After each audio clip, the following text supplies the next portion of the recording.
So I wrote the first book on compulsive hoarding in 2004, and then there wasn't a whole lot of information we had about hoarding back then. There wasn't a whole lot of, there were no studies really to go from. It was kind of based on anecdotal experience and what little literature was in the field. So when the publisher came to us, this is a true story, they said, we want you to write this book, but how big is the marketplace? There were no real known prevalence studies, or we really didn't know how many people were out there. So I said, for every one hoarder who buys the book, they're likely to buy 3 or 4 copies. So we triple the marketplace right there. So, and I'm going to get to, we're going to kind of maybe we'll take a vote. We'll make this a little interactive to see what people think once we get to the slide, if Michael actually is a collector or a hoarder. Everyone knows someone. Now, I'm really excited to see a full room full of people who are treating or living with or helping hoarders. This is a very, it's the kind of thing like a lot of people, everyone knows someone who hoards, whether it's a family member or a friend or a colleague or a client. Everyone knows someone, but it's still a very young field, and it's still very misunderstood, and there's still a lot of stigma that's attached to it. I've been asked to go on to Oprah, onto Dr. Phil, and onto the hoarding shows, and I've turned all of them down because they're not really that interested. The hoarding show is better, but they're not usually that interested in talking about the condition and talking about it as an illness and that it affects people and it's painful. Rather, they want to exploit and look how sick this person is, and the music is dramatic, and can you believe the crap that someone lives with? And it's more about exploiting the person than it really is understanding the condition. So I'm happy that so many of you have come and want to learn about hoarding. So now I have the very difficult task of having to talk about something that's relatively new in the field, that is a pervasive problem across the board, that affects hundreds and thousands, if not millions of people, in 15 minutes. So I'm gonna go through it as quickly as I can, where I think we're gonna have room for a Q&A afterwards. So whatever I don't talk about in my talk, I'm happy to talk about it afterwards. I also have some materials up front about my center and other treatment things. Now I'm looking around the room, and I'm looking to see how many of you have more than one copy of the handout in your hands, right? So if anyone has more than one copy, then you should come up and talk to me, right? Because we'll talk about the kind of the two sides of hoarding.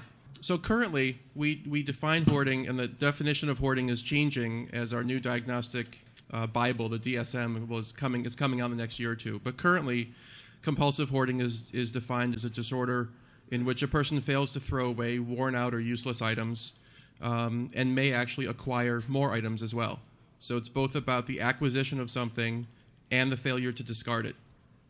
Or the failure to discard it. I'm sorry, it doesn't have to be both. People are usually referred to as pack rats. No one wants to be called a hoarder, so they call themselves collectors. You'll know the difference pretty soon. I've heard newer terms like disposophobics, right? I mean, it's kind of, you could kind of understand it maybe follows the trajectory and the course of a phobia. That's maybe a stretch. It's mostly associated right now with OCD. The new Diagnostic Bible will make it its own condition, which I'll talk about in a little bit. So it's most associated with OCD, but not right now considered standing alone as its own disorder. We don't really have a lot of prevalence rates. The rates right now are between 2% and 5%, but they're probably much higher than that. It's not the kind of you guys are in a unique position where your clients and the people who are living in your housing, you see it, so you kind of know who has it and who doesn't. But in the general population, it's not something people normally come in and say, I'm depressed, and oh, by the way, I'm also a hoarder. Unless you ask people, they will never tell you. And in many cases, we find out by accident. We find out, I have a case of a young woman who's like 25 who had a staircase similar to the picture that you saw, and she fell down her stairs and broke her leg, called an ambulance, and she was taken to the hospital. And then her mother went back to her house to get some belongings for her stay in the hospital, opened the door, and was shocked at what she saw. It was kind of more of the severe line where it was kind of floor to mid-thigh level of clutter. So that she was able to hide it from her family for years. And we see a lot of cases like that where we kind of find out by accident, or we see families coming in for help first and saying, my husband is a hoarder, and he wants to think he's a collector with his books, but it's driving us crazy and it's causing all these problems. Can you help us? Aren't you glad you showed that picture? Yeah. Really glad. So So a lot of times we get families coming in first. So it's a very secretive, it's a condition that involves a lot of shame, a lot of embarrassment. The last thing we want to do is talk about how sick these people are and exploit them. Rather, we want to treat it like an illness, which it is. Age of onset varies across the lifespan. I've seen as young as 5. We certainly see it as related to Alzheimer's and other types of dementia. We heard a little bit about Diogenes syndrome, which is like a type of cognitive dysfunction related to dementia. And it doesn't discriminate across class or age or gender. It affects people really equally. It can be, right now, it's kind of related to a couple different disorders. It can be related to OCD. It can be related to depression. How many in here have ever felt sad and then kind of felt like, well, if I just had a new pair of shoes or something, I would feel better, right? And then, no one, right? Sorry. And then so you buy the pair of shoes, you buy the item, the movie or the book maybe, and then you put it down and you think, well, I'll get to it eventually, and then you never do, and then you go back and feeling sad again, and then you go out into the world again. Well, maybe if I bought another book or a shoe, and it's this kind of idea that maybe if this thing helps me, I'll do it. So it's separate from an actual hoarding condition. So we always want to make sure that the people that we're working with aren't suffering from OCD. They're not suffering from depression, and that's why they're collecting, or that's why they're having a hard time discarding. We also see it with the eating disorders. People might hoard food or might hide food in their drawers as a way of controlling food and not so much a way of controlling their possessions. So where we're going with the new criteria, the new Diagnostic Bible, is to call hoarding its own condition, hoarding disorder. And it's broken up into a couple different categories. The definition will be a persistent difficulty discarding or parting with possessions regardless of their value. So what one person might consider as garbage, another person might consider valuable. So we're not judging the quality of the possession by its price or by its value. If it's held onto, it's considered a possession. The difficulty is due to a perceived need to save the items and distress with discarding it. So I have a reason that I need to hold on to it, and there's a reason why I'm not going to part with it. So there's a lot of thought processes that go into the collecting and the not discarding. As you can see, the symptoms result in significant clutter, and then the clutter interferes with quality of life in a lot of different ways, which we'll talk about, and prevent areas from being used in their original function. If living areas are not cluttered, it's only because of interventions of third parties. That's actually going to be a criteria in the new hoarding disorder, that a person is really unable to maintain an area of clutter-free, a clutter-free area, that clutter-free areas are only the result of someone else coming in and clearing for them. Like any other condition, it has to cause significant distress in social and occupational interpersonal functioning. It can't be accounted for by other conditions, as we've talked about.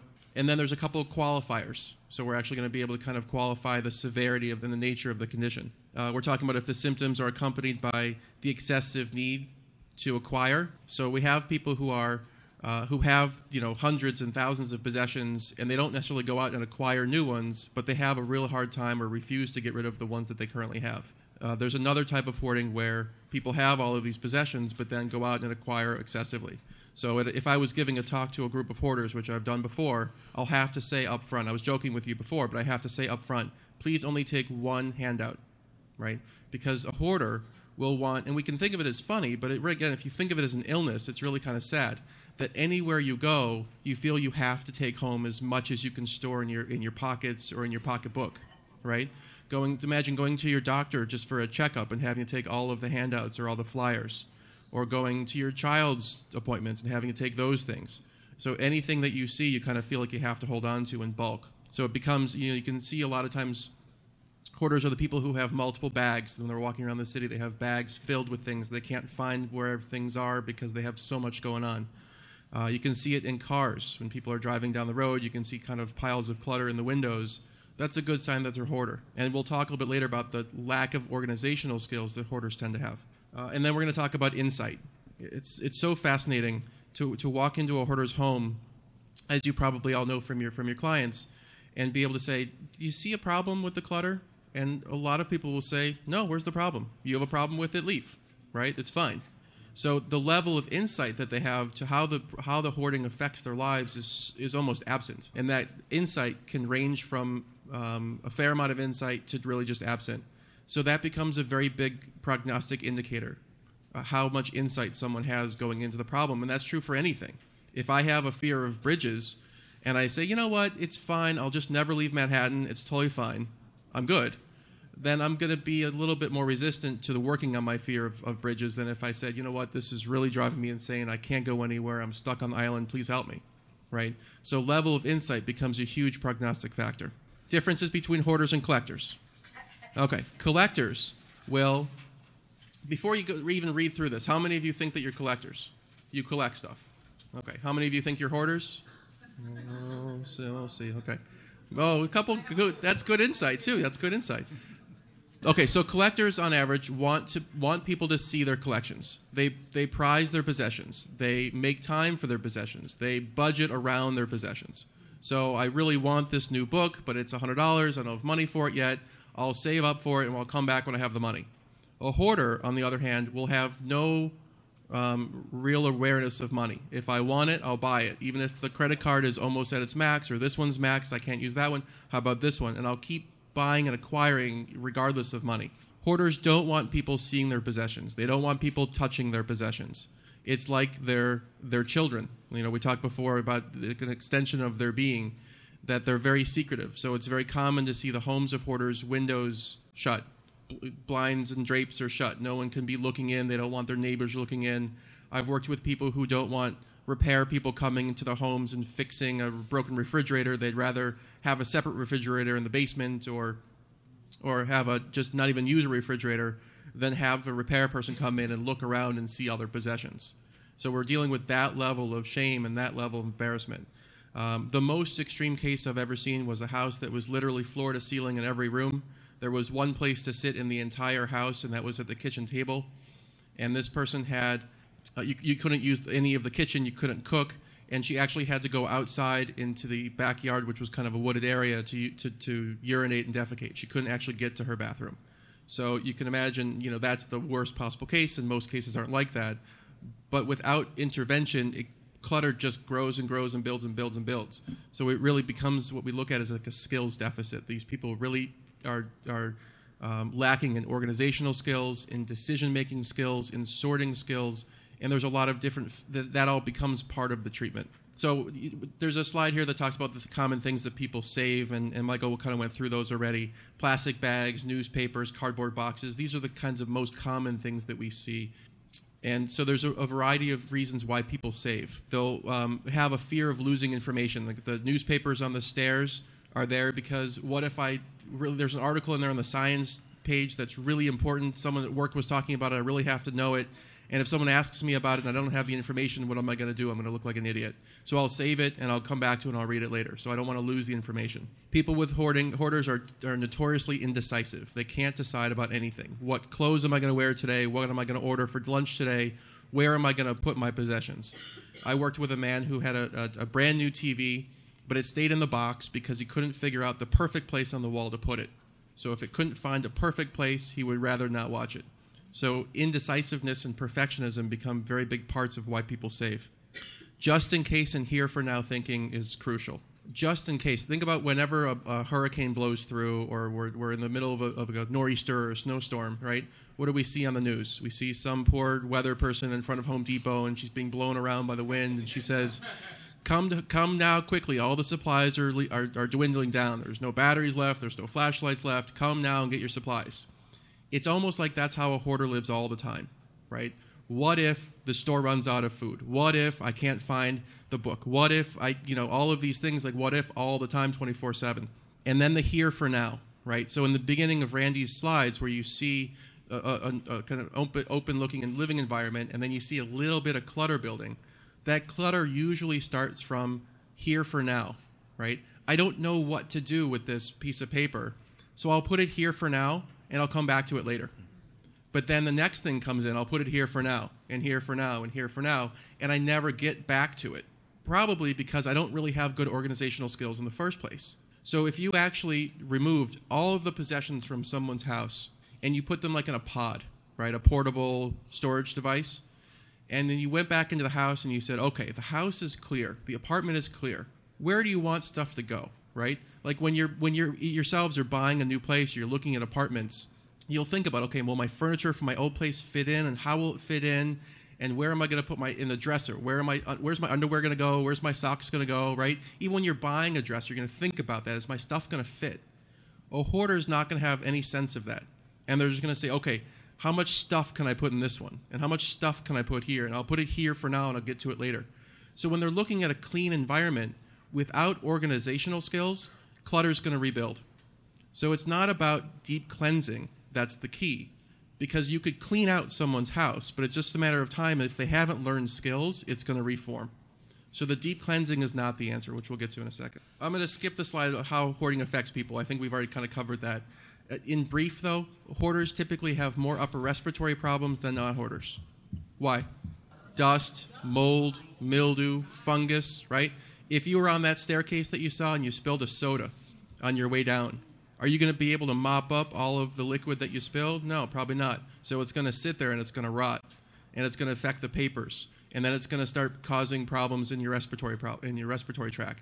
It's very interesting that when you really start clearing out and helping a hoarder get better, their physical health improves as well. They become better sleepers. They have less headaches and stomach aches. They're much less irritable, mostly because they're breathing cleaner air and they're actually healthier. It can cause massive problems with finances and social stress and interpersonal stress. And like the Collier brothers, can be a dangerous living environment, like the girl who fell down the stairs. We also see rodent infestations and with animal hoarding. Cats are crapping outside their boxes. Maybe there's no more boxes and they're just crapping wherever. It's really quite sad. Additional storage is not the answer. Storage facilities, extra storage facilities are a nightmare, right? Because it's just another place to put your stuff. And unless you have your organizational skills to know how to organize your existing materials and your existing possessions, a new storage facility is just going to run. You're just going to run rampant until you have more space. And they're not cheap storage facilities. There are extra burdens on finances, and if you're already capped out on your credit cards and things, it's just going to make it that much harder to maintain extra storage. And usually those storage facilities are they're packed to the gills. So it's like you're just shoving everything in and locking the door and running away. But when you go back to open it, it's like the movies, things can come falling out. What's very interesting now is we're starting to see more shows kind of around the hoarding lifestyle. Like these storage wars. Someone leaves a storage facility back, and it's interesting what people leave behind. What they don't show is the hoarders ones, where it's like mounds of nothing. But what is interesting is that in those mounds of nothing, there could be a stack of money. There could be, like Michael said, a ring. So when you do a mass cleansing, you're likely to get rid of something that's really valuable. Now, there is no medication for hoarding in particular. We're just now being able to see hoarding as a condition by itself, but it's always been associated with or a symptom of other conditions. But you can imagine how someone who has hoarding could be depressed, right? They can't have anybody come over. If they have kids aren't going to have play dates at the house. They're not going to have people coming over. They're not going to have girlfriends and boyfriends coming over. It causes a lot of problems in marriages. Because of all of those problems, there is a high incidence of depression across hoarders. There's also a high incidence of anxiety, whether it's related to their possessions or outside conditions. So the medications that we have are very good at targeting those other conditions, thereby making the person more open and willing to work on the hoarding. But we always want to make sure that if someone's really depressed or really anxious or is cognitively not functioning because of a dementia, that we're on top of those conditions first. Because the hoarding is going to be very, very difficult to treat regardless, but nearly impossible if there's something else driving it. So the book we wrote talked about putting all these pieces together, and buy a couple copies.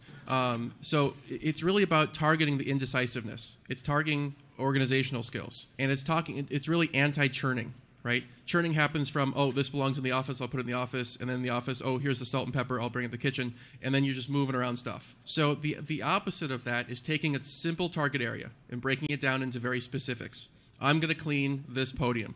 That's my goal. My feet are duct taped to the floor, not literally, and I'm gonna just clean this. And I'm gonna have a couple boxes to the side of things I'm gonna save, things I'm gonna throw away, and things that I'm going to donate or get rid of in some way. And then there's maybe a small little tiny box for undecided or really important things. And Randy Frost and Gail Steckety talk about this in a little bit more detail in their book, but it's all kind of the same thing. They're all targeting the same things. So we're literally picking up one thing. Okay, here's this book. Do I need this book? Do I have space for this book? Can I afford this book, right? Have I read this book already? And I'm going to think about all the different things that go into this. I'm going to decide which box it goes into. And once it's there, I can't touch it again. And I'm going to go through one by one, item by item, and I'm going to make decisions. Because if Michael does that process for me, or if my brother comes in and does that process for me, what have I learned? Nothing. I've learned to rely on Michael to make those decisions for me. So what's going to happen when I have a clear space? I'm going to get more clutter, right? So I have to be the one that's learning those skills. If I'm not learning those skills, unless I have a live-in person that's always going to be making these decisions for me, the cycle is going to continue. So we select a target area, and we help people be more decisive about, help them be more decisive about which things they're going to keep and which things they're going to get rid of. And then we do that for that target area, and then we help them maintain that area. So that if once they've cleaned the kitchen table and now just the only things that belong in it are there, like salt and pepper and placemats, that if we come back to the house and we see a book there, we say, uh-oh, this book doesn't belong here. What do we do with this book? And we make a decision about the book right away, so we're maintaining that space we've cleaned. So we're teaching them how to organize, but also how to maintain at the same time. Hoarders are notorious for thinking they're amazing multitaskers, but the truth is, like most of us, they stink at it. It's really impossible to put an equal amount of attention across multiple ways and be effective in all those different areas. So we're really putting all of our attention on one thing, focusing on that, and then maintaining it. And then once we do the kitchen table, then we can do a chair. And then we can build from each of those areas. So we're actually growing, we're gaining more space over time, rather than coming in and doing a deep cleansing. Now, deep cleansing can be effective as long as the hoarder is an active participant, is trained in all of these skills, and is ready. I can't tell you how many times I've got a call from a hoarder. Help me now, it's Monday, on Thursday I'm being evicted, and I've never been inside my house, so it's too cluttered. It just doesn't work. You have to have it over time. So we do the sorting and the exposure to making decisions. And then what we also do is exposure to acquiring. When I say exposure, that means learning how to go to a bookstore, look at all the different books, and then not buy one. Right? And then leave the store and then talk about how I feel about having the opportunity to buy all these books and then not buy them. Right? It's the same thing we talk about it with someone who's really wanting to lose weight. You know, if you're kind of addicted like I am to like pastries, in New York City is a nightmare, right? So I would have to walk into a bakery, smell how amazing it smells, look around and look at all the delicious things, and then leave. Now I'm learning discipline. Now I'm learning self-control. So I always kind of make the analogy to shoveling snow. If you're shoveling snow during a blizzard, you're going to make some progress, but as soon as you're done shoveling, you're going to look behind you and there's going to be a whole new pile of snow to shovel. So until we stop the snow from falling, we really shouldn't be shoveling, right? So it's this two-pronged approach of teaching organizational skills and decision-making skills while simultaneously teaching people how not to acquire.